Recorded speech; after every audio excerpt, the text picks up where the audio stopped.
What have you personally learned about the human mind and spiritual growth through through the breath work that you've done? What came to my mind just now is that I personally, but professionally also, appreciated more the human factor. Appreciated more the need of connection with other people. And now, because of all of this work, I understood how much we need other people, and how important, for example, in therapeutic process, for example, in even psychedelic therapy process, is the presence of the other human being who is supportive, who is accepting.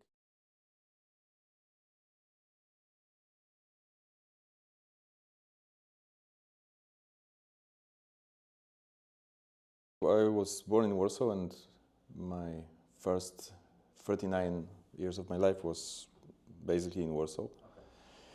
Just a few months ago, I moved into the village near Warsaw, because I always dreamed about living in forests outside of the city, but close to the city. Yeah. So Kind of like a hybrid, right?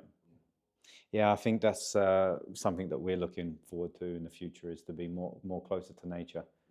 I feel like being in the city all the time can be very hectic. What was Warsaw like growing up for you at that age? Do you have any fond memories? from Warsaw, I didn't expect these questions. I think Warsaw, when I was very young, was not a very happy place at all. We still were under communist influence. But I was too young to remember destroying the Berlin's wall and falling down of the communism. But what I remember, there was always not enough money in house, even if I would say we were a bit above average. Parents always didn't have time, so there was always this belief that adult life is something very serious and not so much fulfilled with fun. Of course, as a child, I had a lot of funny memories from kindergarten, from school. Like most of boys, we liked to break the rules, to do something what we really wanted. Some of these adventures were nice, some were not very nice. So I would say, yeah, I remember a lot interesting, funny memories from my childhood. And do you think anything from your childhood shaped you into psychology or moved you into this kind of education? One interesting topic is that we had a lot of books about animals, and when my parents didn't have time to take care of me, I took these books and I was reading a lot. Even if I'm not a zoologist now, which was my first original plan to my career when I was 5, 6 years old, my plan was to stay in zoo and to feed animals. I would say that a lot of things from these first imprints stayed with me. The desire to be closer to nature, desire to visit different cultures. I would say also to explore different environments. Some metaphors of jungle, desert, sea can be found also in my life. I really like to, as with books about animals, I liked very much this changing, that here I read about polar bears, and then after few pages I read about lions in Africa, and then I read about tigers. So this changing of perspectives, complete change sometimes, stayed with me. So even in my professional life, I sometimes do very different things. They are, of course, based on similar patterns, but very often they are completely different. Sometimes there is work in front of laptop, I finish the book or finish some article. Sometimes it's work one-on-one with traditional therapy. Sometimes we travel to different countries. We do holotropic breathwork workshops, which is more experiential, more powerful, more intense. So this multi-dimension element is still present in my life. So would you, quite an obvious question, but would you say that nature is important for us psychologically? That's what the research are telling us, that for many people it is less or more, but it is important. I didn't meet a lot of people who would say that they prefer buildings than trees, that they say that there is too much green stuff here, too much plants. Of course, not everyone would like to live in the village. Not everyone like animals. Not everyone feels good with many cats and dogs in the house.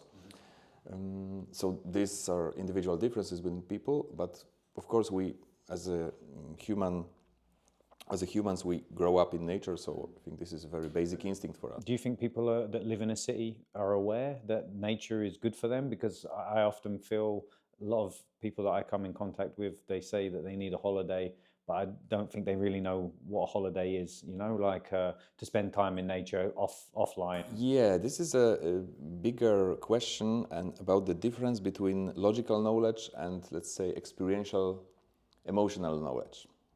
All of us knows, I think it's with all of us, we know some things logically, but we don't behave like we would know. So every person who smokes cigarettes knows that it's not healthy, but it seems that some part of them doesn't believe in this. Yeah.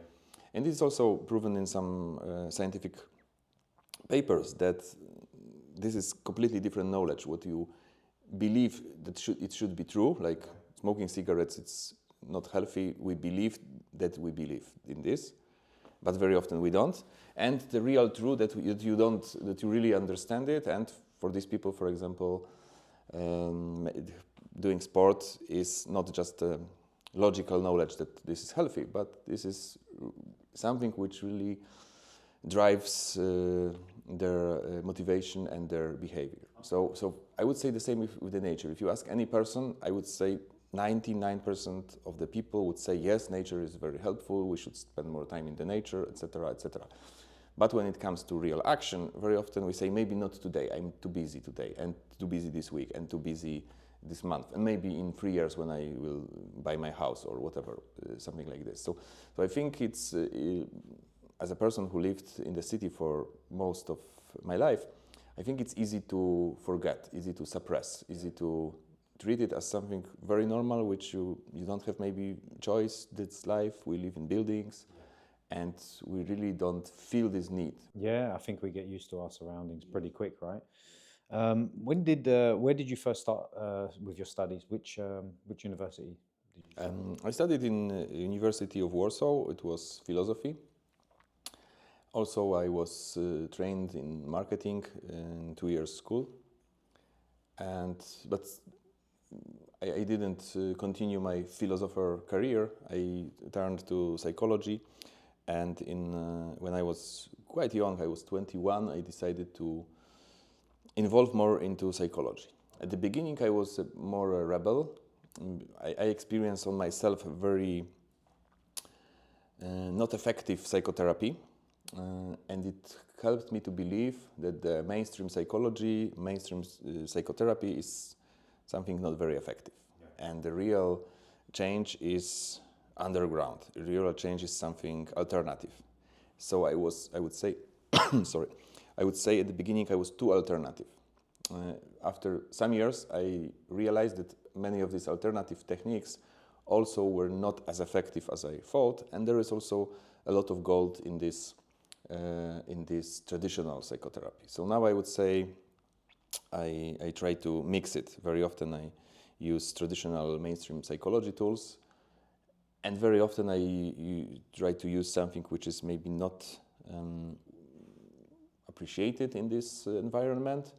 Still, I wouldn't say that I believe in every crazy technique, every crazy,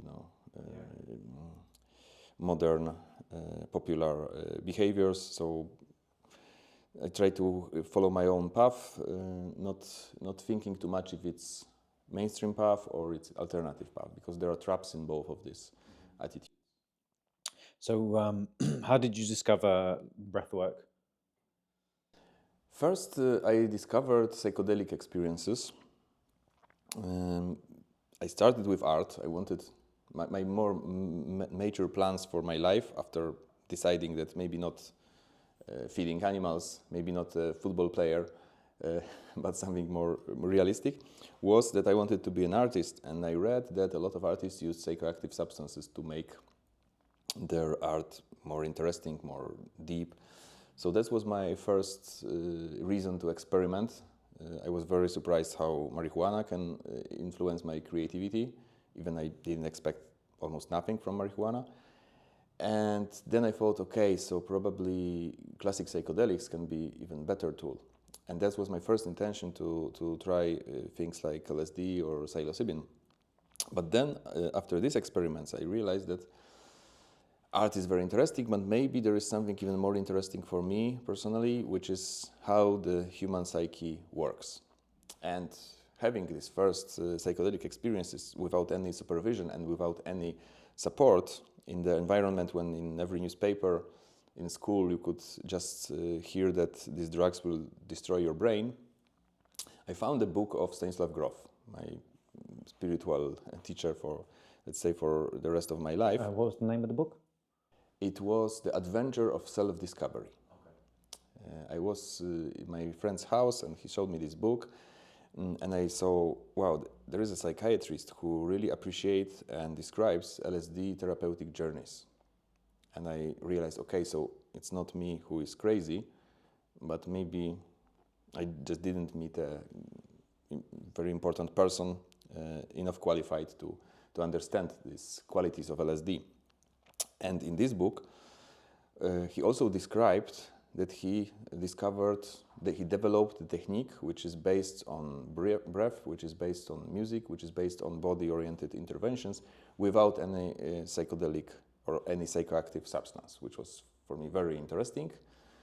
But at the beginning I said, okay, psychedelics are still more interesting. But after some years, when I started to work in psychology field, mostly having some kind of workshops connected with coaching, connected with NLP, I realized that it will be difficult to connect, especially 15 years ago, to connect psychedelics with this professional life, at least legally. And then I came back to this idea of breathwork, that maybe this is something which, because it's legal, it could be implemented in my work, but I need to check if it's true, because the idea that by just breathing and music you can reach states like on LSD, for me it was a bit suspicious, like I really don't know how it would work. But when I really tried this method, I found that it is much more interesting than I thought, then I decided that I will spend at least a very important part of my life with this attitude. Do you think that that book was a turning point? For sure. Of course, we never know. If I wouldn't meet this book, maybe some years later I would find this book. But and my life would be completely different. But I would say that yes, this when we look in our life like it would be a movie, yeah. I think it would be one of maybe most important, even if not very spectacular at the moment, most important scenes. When I find this book and I decided, okay, this is something very, very precious. And funny fact is that I took this book from my friend. I told him that I will not go out from his house without this book. I never gave him back. But karma came back to me, and also somebody borrowed this book from me and never gave me back. Yeah, so. But it seems that I was really motivated to go deeper into this topic. Okay. Yeah. So for listeners new to this subject, what does holotropic mean? Holotropic breathing, for instance. This is very important and deep question. Holotropic comes from Greek language, and in shortcut it means moving toward wholeness. Of course, there is a question like what kind of wholeness and what kind of moving. First of all, Grof was one of the first modern researchers, modern psychiatrists who understood, by experience of his patients, who understood the role of spirituality, which is very important that he was not a spiritual person before he started to work with psychedelics. He said that he was a typical example of a reductionist and atheist. Because of whole his family was very atheist, anti-clerical. He said there is nothing interesting in spirituality. These are just fairy tales for adults who cannot confront with the power of life. But after his personal experience in LSD, in some kind of researches, he understood, he experienced so deep spiritual experiences that he said this is something very important for whole psychology. whole people should have access to these states. But this was his private personal experience. But then when he was working in psychiatric hospital in Prague, and he worked with very disordered patients, working with them by giving them LSD sessions connected with psychotherapy, he discovered that very often when experiences from session to session tended to be more spiritual, he saw improvement in patients' life. And improvement in psychiatric patients means that it's very noticeable. When it's improvement, it means that they can go home and live quite normal life.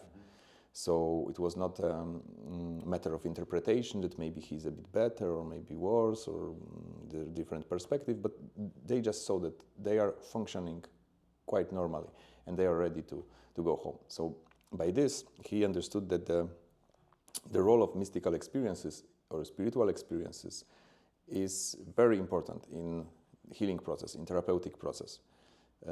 So that's why he, creating holotropic breathwork, also thought about this spirituality, which in many traditions is described as some kind of wholeness, which we, let's say, we lost connection with the wholeness.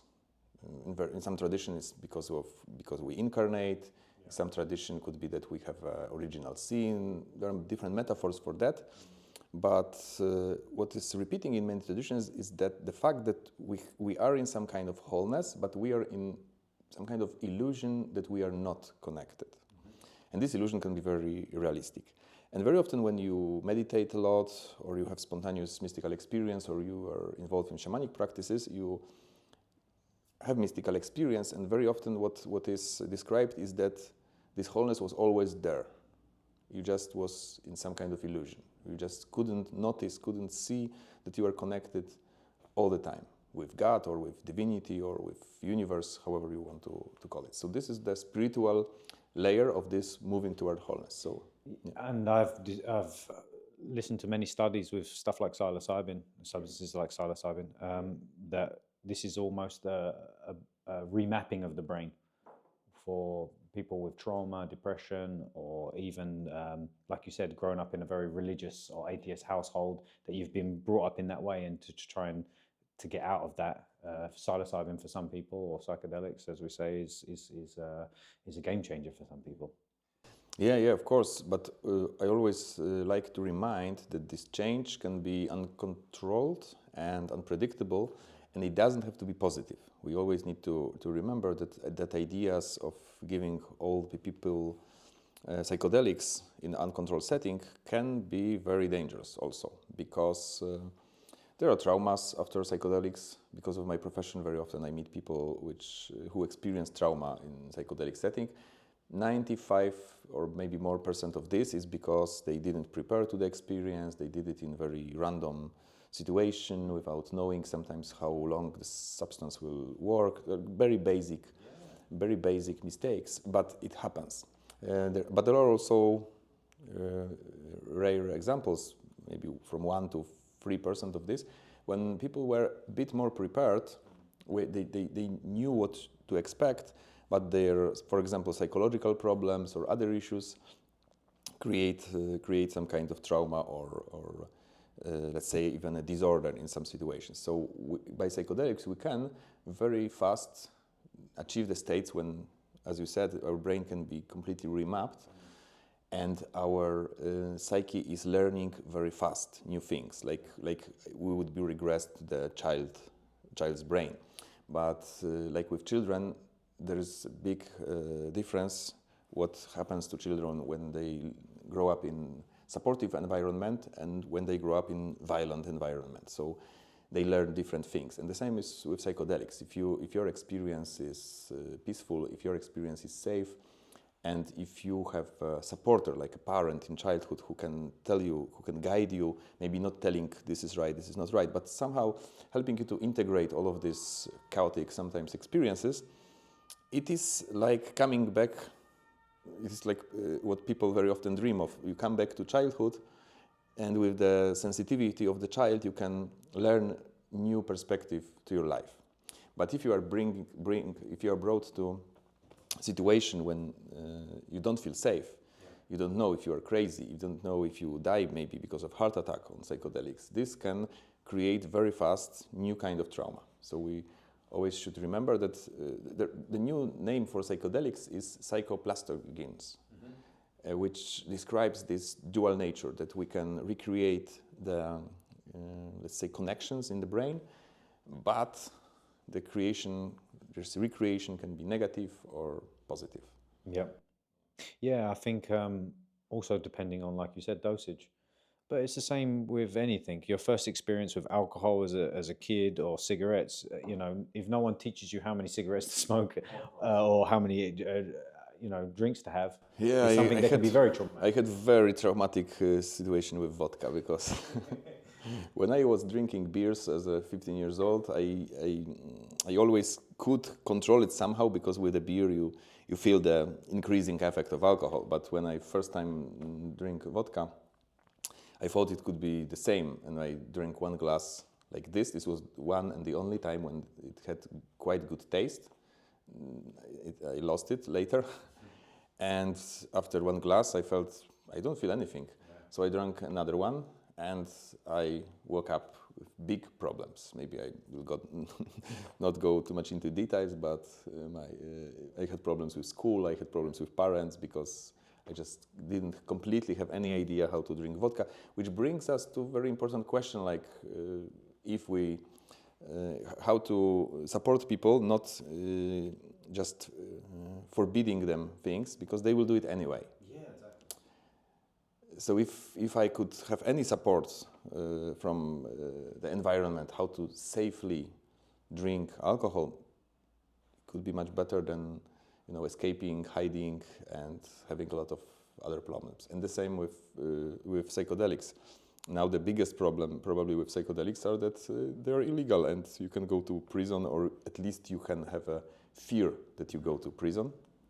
So it makes a lot of the experience much darker. And well, this is always a funny thing in my mind that probably like we said earlier, for a long period of time, Slavic people were using psilocybin and a lot of different types of plants from forests that had similar effects.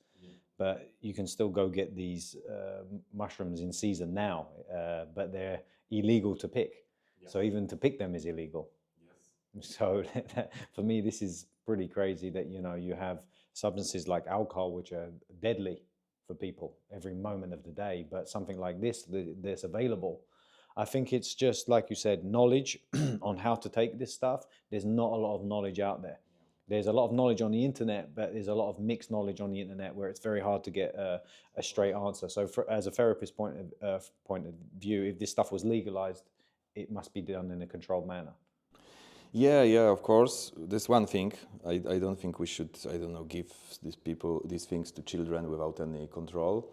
On the other hand, I always am afraid about who will be controlling this, what kind of rules will they have, because now the world of psychedelics turns a bit into medicalization, so there will be only doctors who can decide. And these doctors, very often they are not very experienced, very often they are ignoring completely the psychological dimension. For example, with recommendations how to give ketamine to people in Poland, there are very specific recommendations about physiological point of view, like how they should be injected, what kind of doctors should be present in the room, how many hours after injection and infusion people should still stay in the clinic to feel safe, etc., etc. And there is no single sentence about psychology, no single sentence about how to make this person feel safe, not even a single recommendation to integrate the experience after this. There's no psychology they treat it as a normal medication which doesn't influence the psyche, and the only influence is just that you shouldn't drive a car. So yeah. So you go to a doctor. Doctor can prescribe this for you, but doctor has no knowledge because he's never tried it himself. Very often, so yes. Often, if you wanted to go out and have a drink for the first time and you ask someone that's sober, has never drank alcohol, they're not going to give you the right details. So I think right now, for people wanting to try this, then you would have to leave the country and probably go to South America, Central America, places like that to be able to do this kind of treatments. Yeah, generally yes, but of course we also need to mention that in South America not everything is safe. Now it's very popular, so a lot of dark shamans or even fake shamans are trying also to abuse tourists. They wait even on the airport with big signs like ayahuasca here, the best ayahuasca in Peru.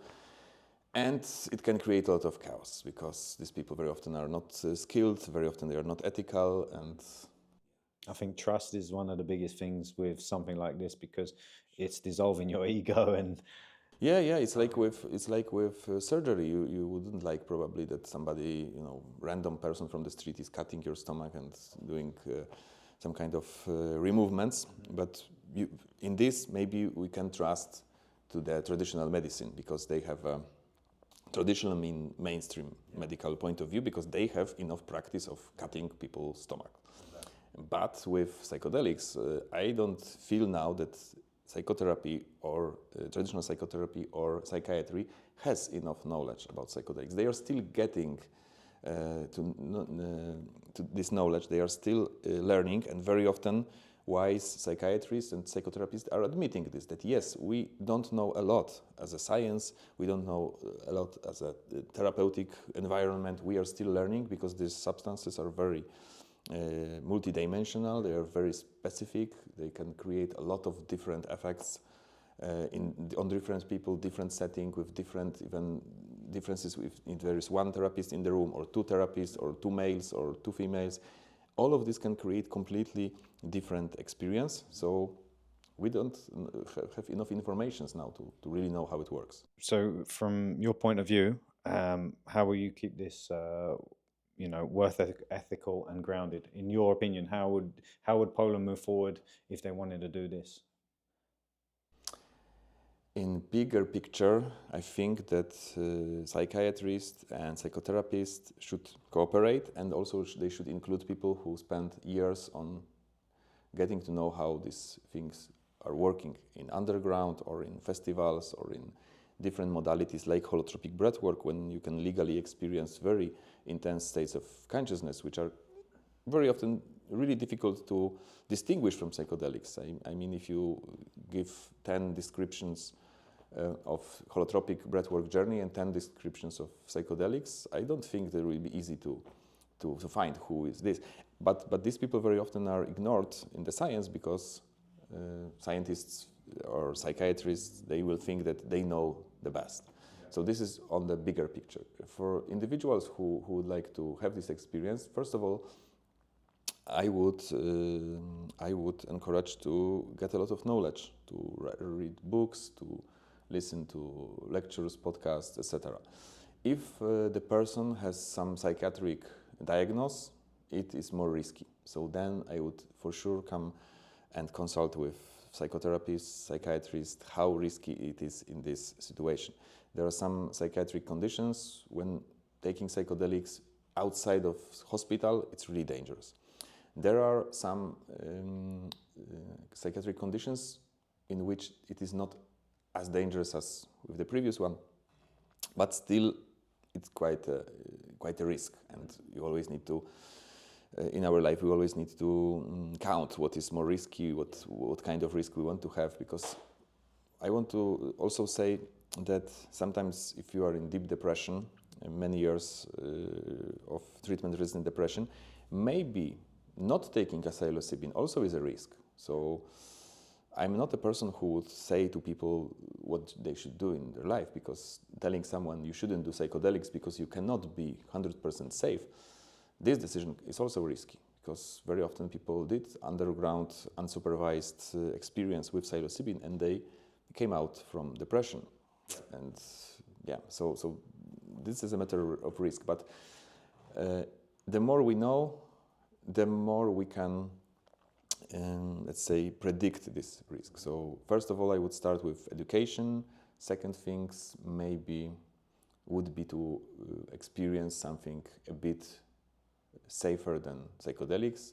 It can be, there are many different techniques. One is, of course, holotropic breathwork, and I invite everyone to try that. But also there are many other, let's say, archaic techniques like staying in the darkness, which is quite safe. I mean, for most of people, because you can always stop the experience if it's too much. This experience starts very slowly, so after a day or two, you have some strange sensations.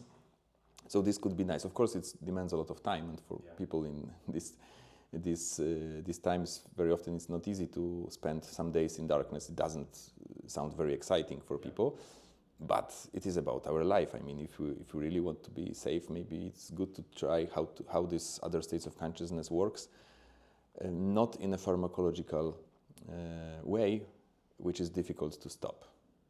Other things is that we can now slowly, in Poland it's slower than in many other countries, we can slowly reach for legal experiences. I told about holotropic breathwork, but also we can go to ketamine clinic and to check if they can provide us experience with ketamine. Also now more and more popular in the world, which is also available in Poland, is medical marijuana. So having a prescription for marijuana, when you have it in a legal way, you can go to some therapists which are specializing in facilitating marijuana-induced therapeutic sessions. How do you see this from your education background? Because I think I've always been an advocate for a more natural approach than taking a medication with a lot of side effects. How would you see like, how do you see Poland progressing with marijuana? Do you think is at a point where it will stay, only medical, or we have a chance for it to decriminalize eventually? I would say that our Polish situation is not the worst, because one fact, of course, on one hand, we have just medical marijuana legal, but on the other hand, which in my opinion is okay, is that this access to medical marijuana is really quite free comparing to the other countries. In different countries, you need to have really special diagnosis to get this marijuana. In Poland, you can say that you have a headache and you want to smoke, because it helps you. And of course, for some people, it can be problematic that this access is quite a bit too easy. But if somebody wants to smoke, they can buy it anywhere. But I really like the fact that in Poland, if you really have a motivation, you can organize medical marijuana. About your previous question, I try not to fall into natural fallacy, which is that the belief that everything which is natural is always good, because there are toxic plants also, or there are situations when we really need chemical intervention. So it depends. But of course, I see the tendency that things which are natural are very often ignored. They are treated as something magic, some kind of mysticism, but not in a good way. Sometimes of like a primitive beliefs from primitive cultures, when the chemical substances are something better and more civilized. And it's not always true. Very often people can benefit much more from these natural practices, like even exposure to cold or sport, or also these psychedelic plants or mushrooms. But also I see the other side. I mean, I know some people who really improved after taking antidepressants. I saw some situations when this medical approach helped. So I would say that people are very complex, and for every person there is a different solution. So I try not to be closed on any of the directions. I really respect the nature and all what our ancestors did, but in the same time I really respect the more modern and medical or psychiatric approaches. They are very often helpful. I think getting back to this again subject about dosing or dosaging, this is always unclear, and most people I speak to that don't like marijuana is because they had a bad experience, because they were never taught in the right way. Which I think I'm a big advocate for microdosing. Even psilocybin is a wonderful thing to microdose with, because if you take a smaller amount, you're not going to have so much of the feeling that you're taking it. But again, like you said, there's not enough knowledge out there. There's no one promoting this knowledge, and it always seems that you have doctors and therapists that are on one side of the fence or other. And I think that, like you said, something needs to be bridged. That if someone does go for therapy, the next step is then to go down a different way, which is the more natural route first, and then eventually. But we seem to start around the other way. We start to seem to go on to the most hardcore stuff straight away, which also, again, can be damaging. I've seen that young kids now are on much more medication than ever. Like I've seen in recent studies in Poland that there's a lot of kids from the ages of 3 and 4 taking medication for ADHD and stuff like this, which in my opinion, I'm not a therapist, but if I had a child at that age and the doctor told me to take him, I often think that the child's too young, and I feel like a child is going to change as he gets older and has time to grow, you know? Sure. Of course, I would say it's like we could call a harm reduction. I mean, if the functioning of the child is completely not possible, I would consider having some kind of medicaments. But I wouldn't, as you suggest, I wouldn't do it too fast if it's just a matter of a bit better functioning. I mean, if the child 4, 5, 6 years old is having problems with focus or with a lot of energy, I would say maybe this is quite normal for children. Of course, it can be a bit more than other children, and it can be a bit problematic. But then, if it's just a bit more problematic, I wouldn't go very, very fast with powerful stimulants, because very often for children, what helps is just much more subtle intervention. Just sometimes time management, sometimes different kind of motivation, sometimes change of routines. Very often we can see, especially with ADHD, that something which is not possible in one kind of setting, in one kind of routine, now it becomes very possible when you just add one detail. For example, when you add listening to the music in the same time. Or for example, you cannot motivate yourself to clean the house, but you can notice sometimes that when you listen to interesting podcasts, you can clean the house, because cleaning the house is quite easy when you are just in the process, which is interesting and exciting.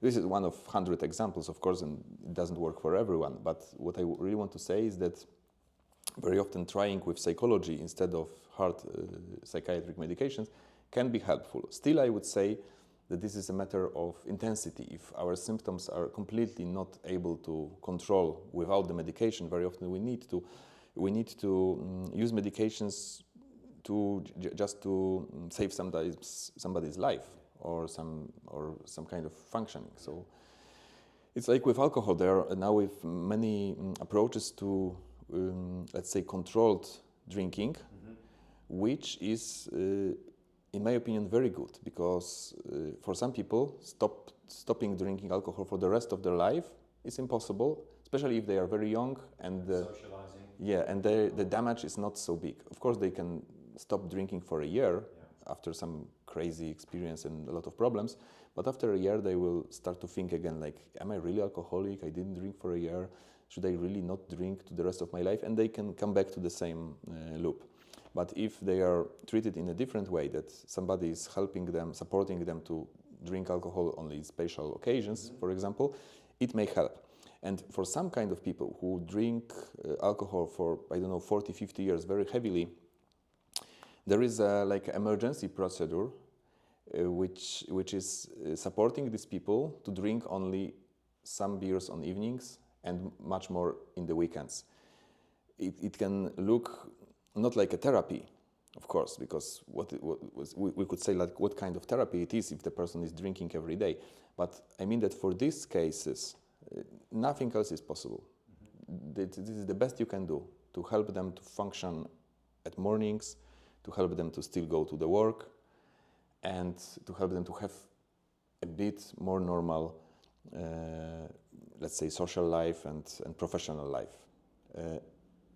So what I want to say that in some situations, some solutions which are not good for some people, and we would say that this is too radical for some people, in some situation they can save life or prolong life for many years. And What do you think in Poland, many people are starting to quit now with alcohol. What do you think the driving shift is? Like, what do you think's driving this shift? Sorry. I think now, first of all, I think the access of different substances or even different medications can be one of the reasons. So very often people use alcohol, like all other drugs, for some kind of self-therapy. That's amateur, very often not very useful, but self-therapy. So people sometimes drink alcohol because they want to socialize and be more relaxed in the parties. But very often they drink because they don't feel good, they want to escape, and they want to reduce some kind of symptoms. And they chose alcohol because there was nothing else available. Now, for example, when you know that there are different medications or marijuana, which you can legally buy in the pharmacy, this could be one of the reasons why people don't choose alcohol, because for some, from some perspective, alcohol is really dangerous and toxic drug. Yeah, I think I read somewhere that a lot of people find marijuana a drug or medication to wean themselves off of alcohol. Yeah. Do you think that alcohol is generational, cultural, or psychological in nature to Poland, or because we're in Poland now with that question? For sure, there is a lot of cultural elements. For example, people in different cultures can react differently to alcohol because they even expect something different. Especially in Asian cultures, very often the reactions are different. People describe alcohol experience different than in Poland. So this is one thing. Of course, there is a lot of traditional aspects. All the fact that it's alcohol is using as a symbol of celebration in all these parties, weddings. Like with the church and stuff, there's a lot of, one thing. The propaganda that this is much more healthy than other substances, which is basically not true. But when I was a child, everybody told me that alcohol is a bit toxic, but all the other drugs, including marijuana, LSD, they're much more toxic. So if you want to do something stupid, okay, start with alcohol because it's the smallest damage you can do. So this is not true. And the other thing is, I would say that this is increasing knowledge about the effects of alcohol, which are very often really damaging for the person who is drinking, but also for the environment of this person. Yeah, I think the side effects of being drunk can lead you to not know what you're doing, regret a lot of stuff. And also it's building a false pretense for your ego. It's like people, when they're drunk, their ego's through the roof. Yeah. And then the next day you're dealing with that, and the day after. I normally say the worst part of a hangover is the second day, not the day after, because you're still a little bit drunk. Yeah. But it's a very hard depressant, and it's something that I always wondered if it can be genetical. Yeah, of course. I think for people who comes from family when there was a lot of alcohol, they have different sensitivity to alcohol. Yeah. Sometimes it can happen that they are, for example, more used to drink again for the next day on the hangover. Very often people, when they have hangover, they cannot look or smell, not telling about the drink of alcohol. But for some people, it's, why not? And they can drink, which very often decreases all the symptoms in 5 minutes. And then you can learn that, okay. There's a saying for this. I know there's one in Polish, but I can't remember. Yeah. But there's one in England, which is hair of the dog. So, if you have another drink, it gets rid of the hangover, right? So. Yeah, exactly. And there is also a third perspective. I think it's also quite important that life generally, I would say, is more easy. We don't suffer as much as our grandparents.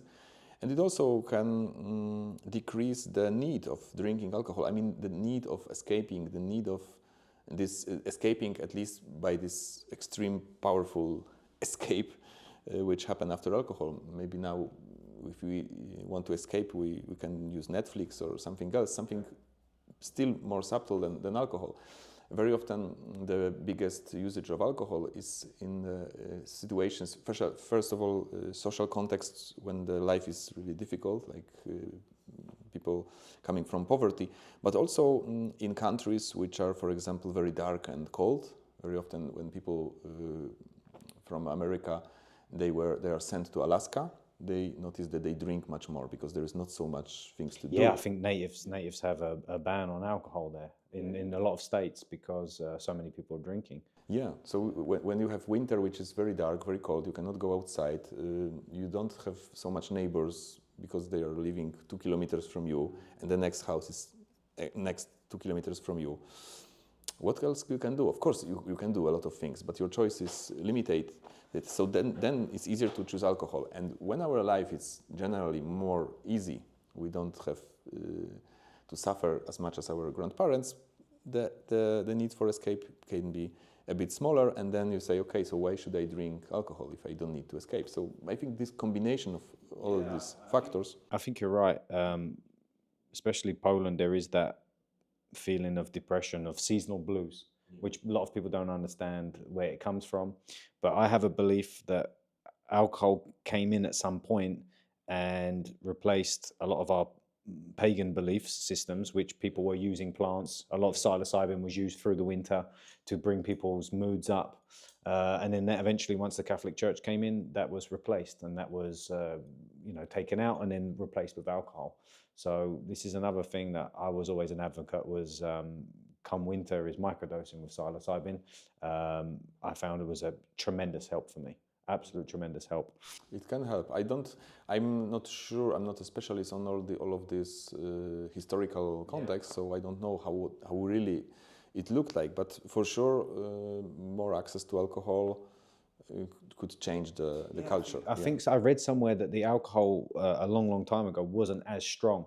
But then as time come on, it become and I mean monks were brewing stuff, and fermentation was studied more, and people knew how to then. So the volume of alcohol intake grew and grew and grew, which I think people become more dependent on it. How do you describe the current mental state of awareness of mental health in Poland right now? Also, it's a very interesting question. I would say that the awareness of mental health is increasing slowly, maybe a bit faster in last years. So people are not ashamed that they go to psychotherapists. They are not ashamed that they even need sometimes to go to psychiatrist. And I remember when I was young, going to psychiatrist meant that you are crazy. When there's something crazy or weak, I got told. Or weak. Yeah. But now I think there is much more acceptance for this. Still, there are environments in which they are saying that you go to therapist. It means, again, you are weak, you are not a real man, especially for men. For women, I think there is a bigger tolerance. Yeah. If you go to therapy, of course, you can talk about your women stuff. But, if you are a real man, you should just drink, maybe. Yeah, suck it up and get on with it. Or just get yourself together and whatever. And that's one of the reasons why much more men kills themselves than women, because they cannot reach for help. So this is changing a lot, and I really like this tendency. Of course, we can talk again if all the solutions are the best, and of course the answer is always no, because we can always optimize the solutions. So as you said, there are situations when younger and younger people start using psychiatric medications, very often not with even psychiatrist permission, because they're looking in internet for medications, and very often there is happening one pattern I'm not a fan of, is that people sometimes try to avoid responsibility, telling that all is because of my ADHD, or all is because of my depression, etc., etc. This one thing, of course, on one hand, it is true, but I think all our diagnoses should be helpful in having more responsibility and sometimes accepting things which are really difficult to change. But my experience with ADHD people, or all kinds of people, is that if they put a lot of effort in their therapeutic process, they can change. Very often, even the patterns which are the most difficult to change. So I wouldn't avoid responsibility saying that I'm ADHD and I have different childhood, and that's why I cannot do anything. Mm-hmm. Yeah, to use like a stigma, right? Yeah. You can go to therapy if you feel like this. What have you personally learned about the human mind and spiritual growth through the work, through the breath work that you've done? Oh, I don't know how to answer this question in a short way, because doing this work gave me a lot of a lot of insights. It opened me to different perspective. What came to my mind just now is that I personally, but professionally also, appreciated more the human factor. Appreciated more the need of connection with other people, because I was raised in the way that I decided to isolate a bit. I can do everything by myself. I can be alone. I don't need other people, and somehow it was, let's say, somehow true. But it affected my life in the, I would say, more individualistic way. I had much more individualistic point of view than now. And now, because of all of this work, I understood how much we need other people. And how important, for example, in therapeutic process, for example, in even psychedelic therapy process, is the presence of the other human being who is supportive, who is accepting, and who can, in psychedelic process, play a role of your good parent. But the same in traditional therapy. Very often what really helps is not the magical techniques which therapist is using, but the connection, the fact that other human being is finally listening to our story, he's accepting us, he's seeing us. So like group therapy can be, I have a lot of friends now that are going through AA in England, and to be alcohol anonymous, and to be around other alcoholics, it's like they understand each other, right, and support each other. I think this is the biggest problem that we have right now, is that social media is almost replacing socializing. So people are watching this perfect world that's going on through their phone, and the reality looks a lot worse. And so I feel like people need to socialize more. People need to get out more and meet, go for a walk or whatever it is. But people seem now to watch other people's lives online, I feel, and have this jealousy and hatred boil up, and disliking to a person because they feel the person is doing better. But behind all of that is the reality that the person is probably dealing with the similar stuff. You know, we're all dealing with very similar stuff. yeah, that's a very important aspect, what you are talking about. I would again show also the other part of this, that I appreciate social media, that very often if you are very unique with some behaviors, you can find people who are the same. For example, we had a good example some years ago when there was a wave of, I don't know in English, it's apostasia, that you go out from Catholic Church. What is that? Yes, I can't remember what. Yeah, there is a word for this. And there was a group on Facebook when people shared their experience, like how difficult for them psychologically is to make this decision, because what family will say, what, you know, in Poland there was a humiliating procedure that you needed to go to. First you go to the church when you were baptized, you needed to have the proof of you were baptized, then then you need to write an essay why you want to leave Catholic Church, and then you went with this to the church when you are leaving around to prove that you are really able, you know, to go out from the church. And very often the priest was very aggressive. He was saying that you are not mature, you will burn in hell, what your mother will tell you if she would see. Every very, very difficult, humiliating process. And for many people, especially from smaller villages or from very Catholic families or people who were a bit less self-aware or have a lower self-esteem, it was difficult. And the fact that they could meet in the group and they could share these experiences, they could have 100 comments like, you are good, the problem is in this priest, not in you, blah, blah, blah. It was helping, and it motivated more and more people to be free. So I would say that social media also could have this empowering effect. But of course, like with substances, or like with any other powerful energy, we need to get to know how to use this energy. So that's my next question. You describe yourself as a digital creator. So how would you share such profound work online, for example? How would you try to help people via online? The problem with very powerful techniques like psychedelics or even holotropic breathwork is that they shouldn't be done online, in my opinion. In my opinion, not. But still, it doesn't mean that you cannot help people in different ways, even creating spaces when people can share, for example, or having one-on-one online therapy. Very often when I work with people from different countries, different continents, there's no way that they could come once a week for 1 hour to Warsaw. So we work online, and very often the effect is not worse than a live person, than live meeting. So I would say there are many ways how to support people by creating content, by giving lectures, answering the questions, creating short movies about specific topics, creating podcasts like this one. There are many ways how we can support people in not extremely powerful ways, but enough powerful. And still we have this most powerful techniques, which I would say they're reserved for offline meeting and in person. So with your holotropic breathwork, what is typically in a session? How does a session work? How would you set a session up?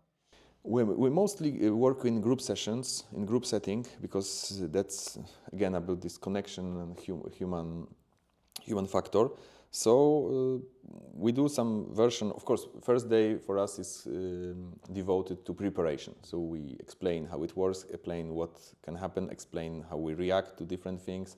Then we try to do some emotional exercises that people can open to themselves, but also open to the group. They have this feeling that we are in a safe group. We are in a group of people when I can express myself. I can ask for connection, ask for holding hand in any moment. So this is a preparation day. And then when is a session day, we start from a short relaxation, which also is preparing people to the journey, and then we tell people to breathe a bit deeper and a bit faster, and then we put at the beginning very intense music. And then what happens, of course, it depends on the person, but in a big group setting, we can have some kind of statistics. That's very often the processes are very intense in terms of moving a body, in terms of making sounds, sometimes screaming, sometimes crying. We ask people to be really free. We don't let's say, invite them to scream if they don't have any need, but very often we try to repeat that if you want in any moment to do whatever, which is of course safe for the rest of the group, but these situations almost never happens, just do it. If you want to cry, you can cry. If you want to laugh, you laugh. If you want to hug someone, you ask for a hug. If you want to kick, if you want to shake, if you want to dance, you can do everything. And with this deeper and faster breathing and with this music, there is a phenomenon a bit similar to psychedelics, that this our defending mechanisms, our, let's say, guardians, which are protecting in daily lives some subtle and difficult material, they are dissolving. So all kind of processes can come up. And in a group setting, very important factor is that you hear all the time other people. So you hear somebody crying, you hear somebody screaming, you hear somebody laughing. You have contact with all of this, how the traumatologists call it, unprocessed material. So it touches your unprocessed material. So for 3 hours you don't see any language, any words, but you see just crying, screaming, laughing, all these natural sounds. What you said earlier about holotropic breathing and taking psychedelics, and you said there's not much of a difference between both. By what you're describing, I documented once ayahuasca ceremony for a weekend, and what you're describing is exactly what I saw with people taking ayahuasca, and they were, told to get up, to move around, and it was very interesting to see how certain people were reacting. There was one guy I remember that was almost emotionless. I would call him more of like a football hooligan, and he couldn't stop laughing for about an hour. All of these happy emotions were coming up that were suppressed. And another girl that was with her mother there, she was very emotional, and the mother was completely emotionless. So yeah, it's very interesting to see this process in person. Yeah, of course, there are processes which are more calm, which are not so much about expressing, but connecting to yourself. Very often you don't need to shake and scream, but you just ask someone to hold your hand and you stay like this 2 hours. Different kind of processes. Of course, the most spectacular are this with expression, and very often people notice this much because it doesn't happen very often in daily life. But what we need in the process can vary, and different processes can be completely different. Yeah. What's next for you? Up and coming retreats, projects, anything in the pipeline? I'm now finishing my second book. I think it will take me some time, but I'm just finishing it. Also, what we are doing is organizing holotropic training in Poland. So from people from all over the world, they can come to Poland, but also to other countries which we cooperate with, and do this training. So these are two things now which came firstly to my mind. Also, next thing is that we are developing still our psychedelic therapy institute. So we organize conference in 2 or 3 weeks. We are creating another programs, legal programs, how to educate specialists about psychedelics, how to help people to get professional help, for example, when they use psychedelics and something went wrong, what to do, because some years ago there was big problem to find a therapist who could support you after a difficult psychedelic experience, because first session he was almost very often screaming on you why you did it. So very often people were afraid of sharing psychedelic experience with therapists, so we created a space, we call it Psychedelos Clinic. Where is the clinic? It's virtual. I mean, Okay. you can have Like online clinic. session with this, and you can have integration session, but also you can go to normal traditional psychotherapy, but with a specialist that you know that he's psychedelic informed. So if after 20 sessions you want to share that sometimes you take mushrooms and it helps you, he can support you. You don't need to think 20 sessions like, should I tell him or not? So you don't have to have whole therapy process about psychedelics, but you will always know that this person is not doing something what I call drug shaming. Yes. So you can talk. Of course, if you take too much substances, this therapist also can talk with you about it, but it will not blame you or trying to shame you because you did something with a forbidden substance. If someone wants to get started with breathwork, what would you recommend? If the person is thinking, I would recommend to read more about this. It's much more interesting, I think, than it looks like. Any books that you would share? Any recommendations? Of course, I would recommend my own book, Follow the Call, in which I described a lot of processes of holotropic breathwork, comparing it to psychedelics and different other states of consciousness. But of course, I would recommend to read the classic Stanisław Grof books, especially, well, early books are about mostly LSD, and later he started to write also about holotropic breathwork. So these are, and Mark Aksiala, Psychedelic Integration book, which is available in English, in Spanish, and in Polish also. So in these 3 books, I think there is a lot of knowledge about holotropic breathwork. But if you are sure that you want to try, you just find a workshop with holotropic breathwork. And very important thing for me is that you find a person who is really certified in this method. Because this method, when we listen about it, can look very simple. Like, yeah, breathing, music, I can do it to any patient. But it requires a lot of training, how to deal with physical actions, like people when they are screaming, shaking, how to facilitate them, but also what to do if they touch very difficult places. So it requires a training. So always I would ask the leading facilitator, like what kind of training he finished, if he really finished the holotropic school, or he just was one time in the weekend workshop and he decided to do it himself, like with shamans. Very often there are shamans which were trained many years, but very often in Poland, but also in other countries, we can find a shaman who drank ayahuasca one time and he said, now I'm a shaman, I was initiated and I'll give it to another people. So with breathwork, maybe it's not as dangerous as with ayahuasca, but it still can be dangerous, and other danger is that person can try holotropic breathwork and think that it's nothing special. And so last question I'm going to leave you might be a tricky one to answer. What's one insight or experience you wish every human could have at least once in their life?